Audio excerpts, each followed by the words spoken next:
What museum did they pull that from? Colonel Marcus Steele's voice carried across the briefing room of Forward Operating Base Vanguard, drawing snickers from his elite Delta Force team. He pointed dismissively at the weathered rifle case that Staff Sergeant Elena "Ghost" Vasquez had just set down. Elena didn't respond to the mockery. At 26, she had learned that silence often spoke louder than protests. Her unassuming appearance, average height, quiet demeanor, simple gear made her invisible among the alpha personalities that dominated special operations units. The briefing room buzzed with the confidence of soldiers who had never failed a mission. These were America's finest operators with the latest technology, the most advanced equipment, and egos to match their kill counts. "Gentlemen," Colonel Steele announced, his voice dripping with theatrical concern, "meet our specialist support for tomorrow's operation. Staff Sergeant Vasquez, reporting from..." "Where exactly?" Elena checked her assignment orders without emotion. "Forward reconnaissance, sir. Various postings." "Various postings," Steele repeated, turning to his team with exaggerated confusion. "How wonderfully specific." Master Sergeant Jake Titan Rodriguez, the team's heavy weapons specialist, leaned forward to examine Elena's rifle case. "That's an M4. We retired those systems 5 years ago for the M110s with digital scopes." Captain Lisa Viper Chen, the team's designated marksman, shook her head in apparent sympathy. "Poor kid, probably drew the short straw on equipment allocation. Our targeting computers can hit targets she couldn't dream of reaching." Elena methodically organized her gear, arranging each item with practiced precision that spoke of countless repetitions. Her movements were economical, efficient, the habits of someone who had learned that wasted motion could mean death. "Tell me, Sergeant," Steele said, approaching her workspace with hands clasped behind his back, "what's your longest confirmed kill?" The question hung in the air like smoke from a discharged weapon. Elena paused in her preparations, looking up with pale green eyes that seemed to assess the colonel with uncomfortable intensity. "I don't keep count, sir." Steele's eyebrows rose in mock surprise. "Really? In my experience, every real shooter knows their record. It's a matter of professional pride." Lieutenant Tommy Scope Williams, barely 23 and eager to impress his superiors, laughed from across the room. "Maybe she's never made a confirmed kill. Some people get assigned to sniper roles just to fill quotas." Elena returned to her equipment without comment, but her thumb traced across something carved into the stock of her rifle. A mark so worn it was barely visible. "Tomorrow's operation is precision work," Steele continued, warming to his theme. "We're extracting a high-value asset from a compound surrounded by hostiles. My team uses integrated targeting systems that can engage multiple targets simultaneously at ranges exceeding 50. He gestured toward Elena's vintage rifle. "I'm not sure what range that antique is rated for, but you'll be providing backup support from a safe distance while the real operators handle the mission." Elena finally spoke, her voice carrying quiet authority despite its gentleness. "Understood, sir. I'll position where I can be most effective." Something in her tone made Steele pause, but he quickly dismissed the moment of uncertainty. The tactical briefing began at 1800 hours, holographic displays casting blue light across the faces of America's most elite soldiers. Elena sat in the back row, taking notes in a weathered field notebook while the others relied on digital tablets and augmented reality interfaces. "Target is this compound," Steele announced, manipulating the 3D display to show a fortified position nestled in mountainous terrain. "Intelligence indicates 40+ hostiles, multiple defensive positions, and one very important prisoner we need alive." Viper studied the terrain through her smart glasses, which overlaid tactical data in real time. "Approach vectors are limited. We'll need to neutralize perimeter guards simultaneously to maintain stealth. That's where our new targeting systems excel," Titan added, patting his weapons system affectionately. "Thermal imaging, wind compensation, and automatic target acquisition. The technology practically takes the shot for you."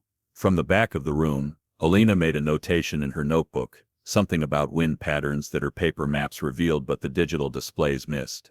"Sergeant Vasquez," Steele called out, noticing her writing. "Something to add to our cutting-edge tactical analysis." Elena looked up, her expression neutral.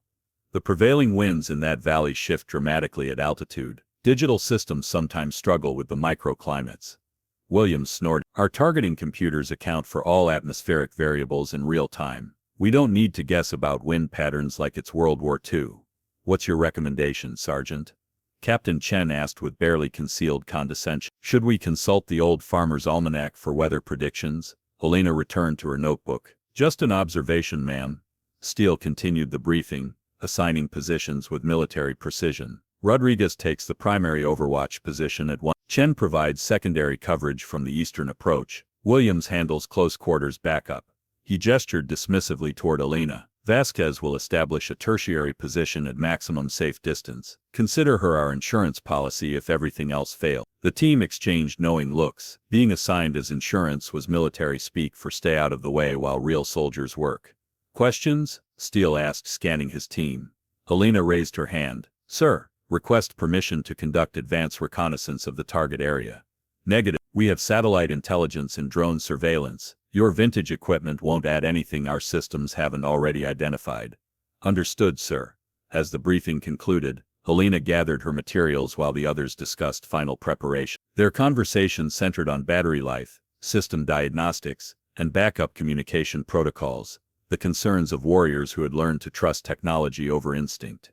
Scope approached Elena as she prepared to leave. Hey, no hard feelings about early. We're just used to working with the best equipment available. That rifle's probably great for hunting deer or something. Elena's green eyes met his briefly. It serves its purpose. What purpose is that? He asked with genuine curiosity. Elena shouldered her rifle case, hitting what needs to be hit. As she walked away, none of them noticed the worn leather grip on her case, marked with tiny notches that told a story none of them could read. Dawn broke cold and gray over the Hindu Kush Mountains as the team moved into position around the target compound. Elena had been assigned to a ridge 2,000 meters from the target, farther than any of the team's equipment was designed to engage effectively. Ghost in position, Elena reported through her radio, using the call sign Steele had assigned her with obvious irony. Copy, Ghost, came Steele's response. Remember, you're observer only unless specifically tasked. Let the real equipment handle the shooting. Elena settled into her position with the patience of someone who had learned to wait. Around her, the mountain terrain offered natural camouflage that no technology could improve upon. She became part of the landscape, invisible to both enemy observers and her own team's surveillance. Through her scope, a simple optical device without digital enhancement, she studied the compound with meticulous attention. The satellite intelligence had been accurate, but incomplete. There were details that only human observation could catch. The subtle patterns of guard rotation, the way shadows fell across different sections, the micro-terrain features that would affect bullet trajectory. Titan in position, Rodriguez reported. I have eyes on 6 hostiles. Thermal shows possible additional targets in the main building. Viper confirms 6 targets. Chen added. Digital range finding indicates optimal engagement distance. Systems are green across the board. Elena made mental notes as she tracked the guards' movement. The enemy positions weren't random. They showed professional military training. This wasn't going to be the simple extraction Steele expected. Scope in position for close support, Williams reported. All systems nominal. We're ready for synchronized engagement. Execute on my mark, Steele commanded. 3, 2, 1, execute. The coordinated attack began with electronic precision. Suppressors flashed as the Delta Force operators engaged their targets simultaneously, their advanced systems providing targeting solutions that should have been flawless. But something went wrong. Miss, Viper reported. Confusion evident in her voice. Target moved just as I fired. How did? Same here, Titan added. Clean shot, perfect targeting solution, but the hostile dodged like he knew it was coming. Elena watched through her scope as the compound erupted into chaos. The guards hadn't just moved randomly, they had reacted to threats they couldn't possibly have seen. Someone had warned them. Ambush, Steele shouted as muzzle flashes erupted from concealed positions that hadn't appeared on any intelligence report. We've been compromised. The team took cover as automatic weapons fire rained down from elevated positions. Their advanced targeting systems, so effective against stationary targets, struggled to track enemies who moved with tactical awareness through prepared defensive positions. Ghost, report, Steele commanded, his earlier smugness replaced by desperate urgency. Elena continued her methodical observation, counting muzzle flashes, tracking movement patterns, calculating angles. Through her simple optical scope, she could see what the digital systems had missed. This wasn't a compound, it was a carefully prepared kill zone. 12 hostiles in elevated positions, Elena reported calmly. Additional forces moving to flank your position. Estimate 2 minutes before you're completely surrounded. Can you provide covering fire? Steele asked, the request carrying new respect for her capabilities. Elena's finger found her trigger. Working on it. Elena's first shot broke the morning silence like thunder. The report echoing off mountain walls 2 seconds before a hostile sniper fell from a concealed position. 1,800 meters away. Impossible, Williams breathed through the radio. No one can make that shot without digital assistance. But Elena was already working her bolt, chambering a second round while tracking her next target. The compound's defenders had assumed they were safe at such extreme range. A fatal miscalculation. Her second shot dropped another sniper who had been preparing to fire on Titan's position. The bullet struck with surgical precision, neutralizing the threat before Rodriguez even knew he was being targeted. "Ghost, how are you making these shots?" Viper demanded, her own advanced systems unable to achieve stable targeting solutions at such distance. Elena didn't respond. Her world had narrowed to the perfect intersection of breathing, heartbeat, wind speed, and target movement. Each shot was a mathematical equation solved through instinct rather than computation. Shot 3. A hostile machine gunner who had been suppressing Steele's advance fell backward, his weapon silenced permanently. That's 3 confirmed kills at impossible range. Scope reported, all replacing his earlier mockery. "Ghost, what equipment are you using?" Shot 4 eliminated a radio operator who had been coordinating the enemy's tactical response. With their communications disrupted, the compound's defense began to collapse into confusion. "She's using an M40A3, Titan said, disbelief evident in his voice. "That rifle has no business making shots at this range." Elena continued her methodical work, each shot carefully planned and precisely executed. She wasn't spraying bullets hoping for lucky hits. She was conducting surgery with a rifle, removing threats with the precision of someone who understood that every bullet mattered. Shot 5 dropped a grenadier who had been positioning to launch explosives at the extraction team. Shot 6 neutralized a sniper who had been drawing a bead on Captain Chen. "Hostiles are falling back," Steele reported, his tactical situation transformed by Elena's intervention. "Ghost, I don't know how you're doing this, but keep it up." Through her scope, Elena tracked the enemy withdrawal, identifying leaders and priority targets. These weren't random insurgents, they moved with military discipline and carried equipment that suggested foreign training. Shot 7 eliminated what appeared to be the enemy commander, a figure who had been directing the tactical response from a seemingly impregnable position behind cover. "Compound is neutralized," Elena reported quietly.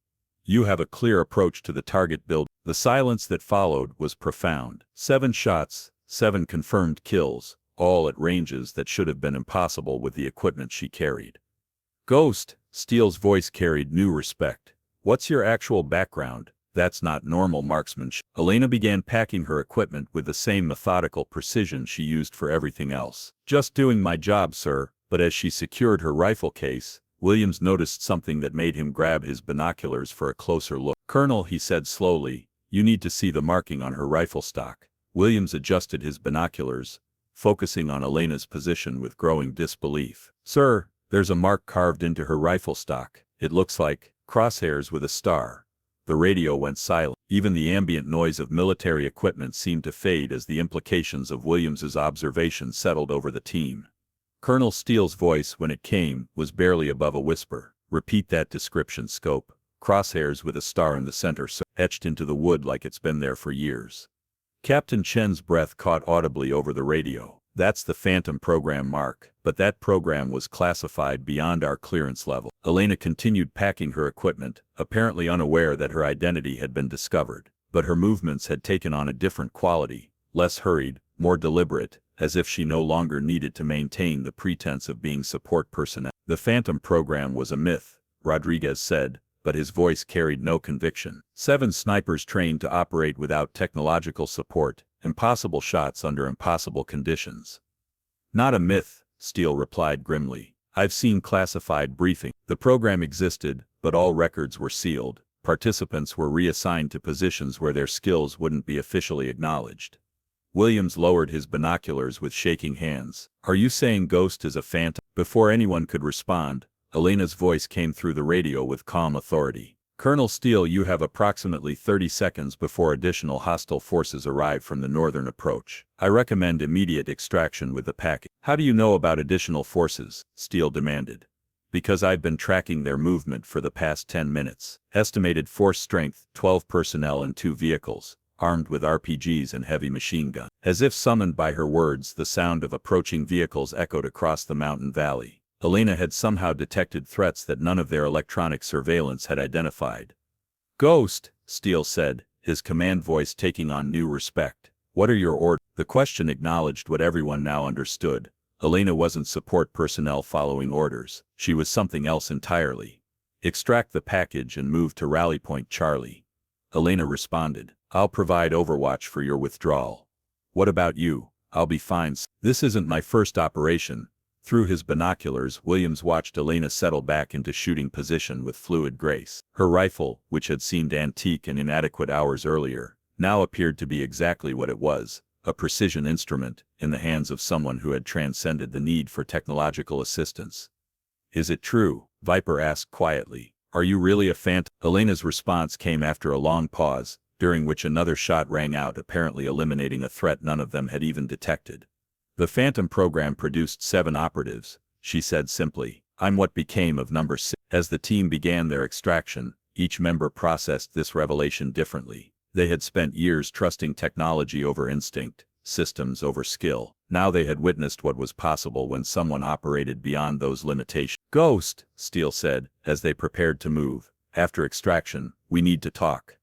"Understood, sir, but first, let's get everyone home safely." Elena's overwatch continued with mechanical precision, as the Delta Force team moved toward the compound. Her rifle spoke 3 more times during their approach, each shot eliminating threats that their advanced sensors had failed to detect entirely. "Package secured," Steele reported as they reached the target building. "VIP is mobile and ready for extraction." Through her scope, Elena tracked the approaching hostile vehicle she had predicted. 2 technical trucks carrying RPGs and crew-served weapons, moving with the tactical coordination of professional soldiers rather than local insurgents. "Vehicles are 2 minutes out," Elena advised. "You need to move now." "Ghost, can you slow them down?" Rodriguez asked, understanding that their extraction window was rapidly closing.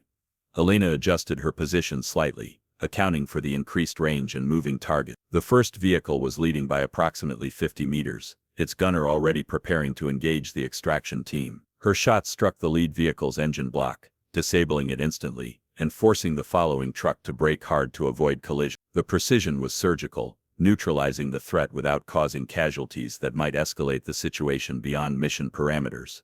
"Lead vehicle is immobilized," Elena reported. "Second vehicle is repositioning. You have a clean withdrawal route to the south." "Phantom 6, Steele used her program designation for the first time. "Are you able to disengage and meet at the rally point?" Elena tracked the disabled vehicles through her scope, noting how the personnel deployed with professional efficiency despite the set. These weren't local militants, they were foreign advisors or mercenaries with substantial training.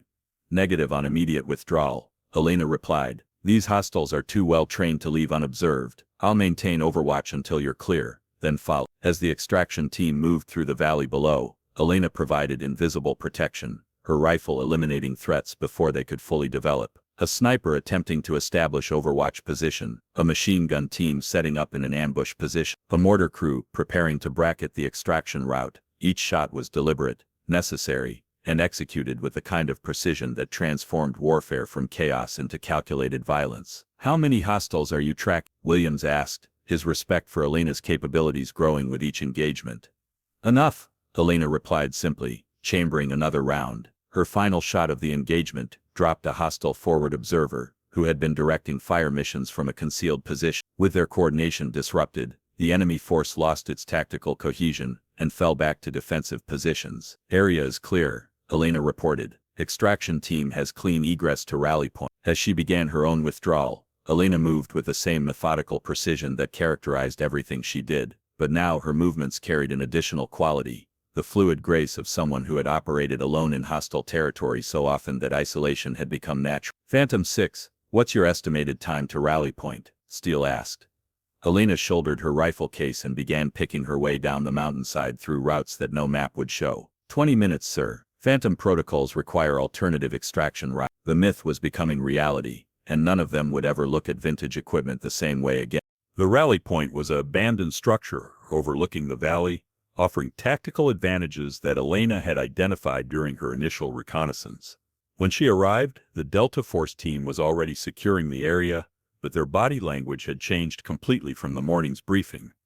They looked at her with a mixture of respect and curiosity reserved for legends that had suddenly materialized in reality. 13 confirmed kills, Colonel Steele reported as Elena approached.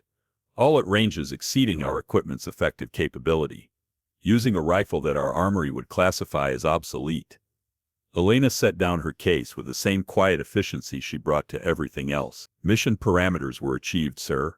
The package is secure. That's not what I'm talking about, and you know it, Steele replied. I'd been briefed on special access programs, but the Phantom project was classified beyond my clearance level. How does a classified sniper end up assigned as support personnel on a routine extraction? Elena studied the colonel's face, apparently making some internal calculation about information security. Nothing about today's mission was routine. The intelligence was too clean, the enemy response too coordinated. Someone wanted your team in that compound. Captain Chen looked up sharply from her equipment check. Are you saying we were set up? I'm saying that hostile force had advanced knowledge of your capabilities, your equipment specifications, and your tactical procedures. Elena replied. They positioned themselves to neutralize your advantages while remaining invisible to your surveillance systems. Williams pulled out his tablet, reviewing the engagement data his systems had recorded. But how did you detect them when our sensors didn't register anything? Elena's expression remained neutral. Technology has limitations. It sees what it's programmed to look for, operates within predetermined parameters. Human observation adapts to unexpected variables. The Phantom program, Rodriguez said slowly, understanding beginning to dawn. It wasn't just about marksmanship, it was about operating when all systems fail. Elena nodded slightly. When GPS is jammed, communications are compromised, and targeting systems are hacked or disabled, someone still needs to complete the mission. Steele processed this information with growing appreciation for the complexity of what had occurred. You knew this was a trap before we deployed. I suspected it.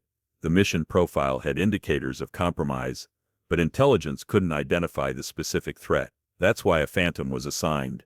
How many of you are? Viper asked, her curiosity overcoming her earlier dismissiveness.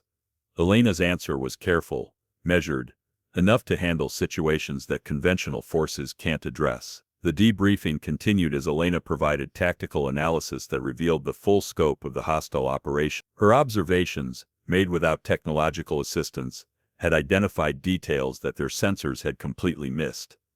The enemy commander was former military, Elena explained, sketching defensive positions in her notebook. Probably special forces trained, with access to intelligence about American tactical doctrine. How can you determine that from battlefield observation? Steele asked. Elena looked up from her note. Because he positioned his forces exactly where they would have maximum effectiveness against standard Delta Force operational procedures. Someone taught him how you think. Elena opened her rifle case fully for the first time since arriving at the base, revealing not just the M40A3, but a collection of documentation that had been hidden beneath the foam padding. She handed Colonel Steele a classified folder marked with security designations he'd never seen before. The real mission parameters, Elena said simply. Steele reviewed the documents with growing comprehension and concern. Intelligence suspected a mole in the planning division. Someone with access to operational details has been selling information to hostile forces. 12 operations have been compromised in the past 8 months. Elena confirmed. 37 casualties, including entire teams that walked into prepared ambushes.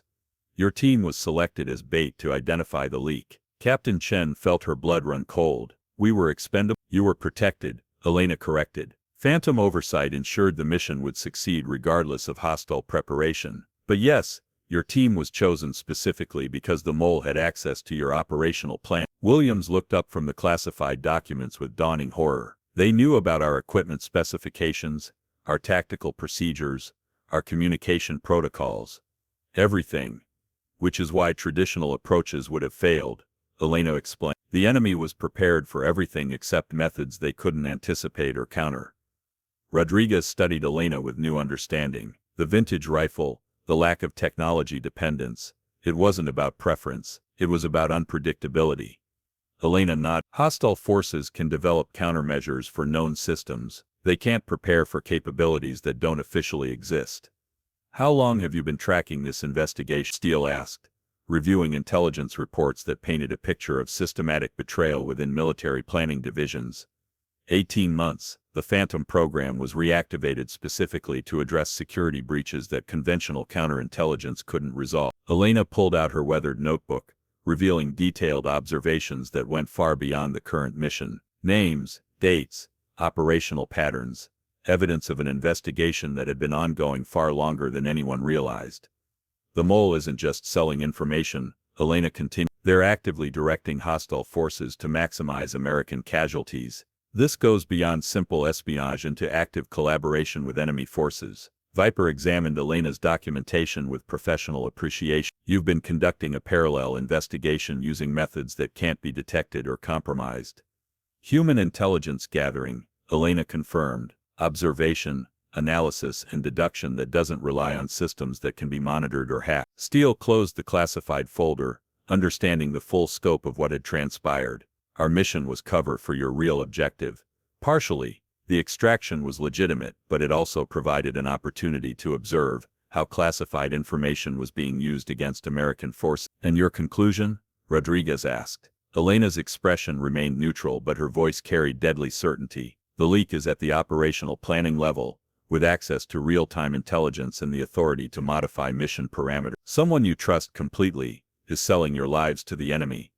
The silence that followed was profound as each team member considered the implications of operating in an environment where their own command structure had been penetrated. What happens now? Williams asked, quietly. Elena shouldered her rifle case. Now we identify the traitor and eliminate the threat, permanently. The secure communication device Elena produced from her kit looked deceptively simple, a basic radio that appeared decades out of date. But when she activated it, the encryption protocols were unlike anything the Delta Force team had encountered. Control. This is Phantom 6. Package secure. Primary objectives achieved. Request immediate analysis of operational security breach. The response came in a voice that carried the authority of someone operating far above their clearance level. Phantom 6. Control confirms breach at operational command level. 3 candidates identified. Require confirmation before proceeding to terminal phase. Elena consulted her notebook, cross-referencing observations with intelligence patterns she had been tracking. Control. Behavioral analysis indicates subject prioritizes mission modification over mission cancellation. Recommends surveillance of candidate, able to influence real-time tactical parameters.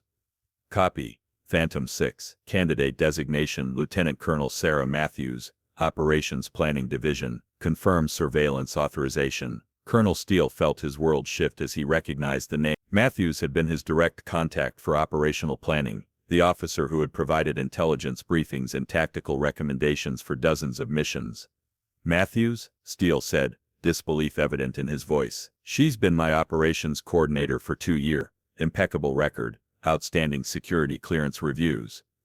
Elena's expression remained neutral as she delivered information that would reshape their understanding of military security. Perfect cover for long-term penetration. Trusted personnel with access to classified material are ideal assets for hostile intelligence services. How can you be certain? Captain Chen asked, struggling with the implications of systematic betrayal at such a high level. Elena pulled out a different notebook, this one containing photographs, documents, and detailed analysis that revealed months of careful investigation. Pattern analysis of compromised operations shows modification of tactical parameters approximately 4 hours before mission execution. Only 3 personnel had authority to make those changes. Williams studied the evidence with growing comprehension. She was feeding real-time intelligence to hostile forces, allowing them to prepare specific countermeasures. More than that, Elena continued. She was actively modifying mission parameters to increase casualty potential while maintaining plausible deniability. Rodriguez examined photographs that showed Matthews meeting with individuals who had been identified as foreign intelligence operatives. How long has this been going on? Conservative estimate. 14 months of active collaboration. Possible recruitment occurred during overseas deployment 18 months ago. Elena's radio crackled with an update from control. Phantom 6. Surveillance confirms subject attempting to access classified files related to your current operation. Recommend immediate interdiction. Understood. Control. Initiating terminal protocol. Steele looked at Elena with new understanding of the scope and authority of her mission. You're not just investigating. You're authorized to take direct action. Elena's answer was delivered with the calm certainty of someone who had been given absolute authority to protect American lives. Lieutenant Colonel Matthews has been selling intelligence that resulted in the deaths of 37 American soldiers. Phantom protocols authorize any action necessary to stop further casualties. She secured her equipment with the same methodical precision that characterized everything she did. The hunt ends now. 3 hours later, Elena stood in the secure communications room of Forward Operating Base Vanguard, her vintage rifle assembled and positioned with clinical precision. Through the scope, she had a clear view of the operations building where Lieutenant Colonel Matthews was conducting what she believed was a routine debriefing session. Phantom 6, in position, Elena reported through her encrypted radio. Target confirmed. Preparing for interdiction. Colonel Steele and his team watched from a concealed position as Elena demonstrated why the Phantom program had been created. The shot was impossible by conventional standards, 750 meters through a partially obscured window, accounting for wind drift and the ballistic characteristics of her vintage rifle. But Elena had transcended conventional limitation. The shot broke the evening quiet like thunder, and Lieutenant Colonel Matthews fell forward across her desk, the classified documents she had been photographing scattered across the floor. Target neutralized, Elena reported simply. Intelligence compromise has been permanently resolved. In the aftermath, as military police secured the operations building and began collecting evidence of Matthews's betrayal, Colonel Steele approached Elena with profound respect. 18 months of investigation, he said, reviewing the comprehensive documentation Elena had compiled. 37 lives avenged. A security breach that could have killed hundreds more soldiers permanently stopped. Elena dismantled her rifle with the same methodical care she brought to everything else. Just doing my job. Your job was stopping a traitor who had infiltrated our command structure. Our job was providing cover for your real mission. Steele paused, understanding the complexity of what had occurred. We were never the primary operators. Elena secured her equipment in the weathered case that had deceived them all. Sometimes the old ways are still necessary, Colonel. When technology fails, when systems are compromised, when trust has been broken, someone still needs to take the Master Sergeant Rodriguez approached with obvious respect. Phantom 6, would you consider training our team in non-technological operational methods? Elena's expression softened slightly, the first hint of warmth she had shown. Technology is a tool, Sergeant. Useful when it works, dangerous when it doesn't. The key is never forgetting that the weapon is only as good as the person using it. As Elena prepared to depart for her next assignment, Williams made one final observation. That rifle really is from a museum, isn't it? Elena shouldered her case, with quiet pride. Vintage same model I qualified with 15 years ago. Some things improve with age and experience. Colonel Steele snapped to attention, and rendered a formal salute as Elena prepared to leave. Phantom 6, it has been an honor. Elena returned the salute with military precision, then walked away into the gathering darkness. Within minutes, she had become invisible again, just another support person moving through a military base, where legends operate in arctic. Her next assignment was already waiting, another mission, where impossible shots needed to be taken by someone who had learned to transcend the limitations of modern warfare. The Ghost had other work to do.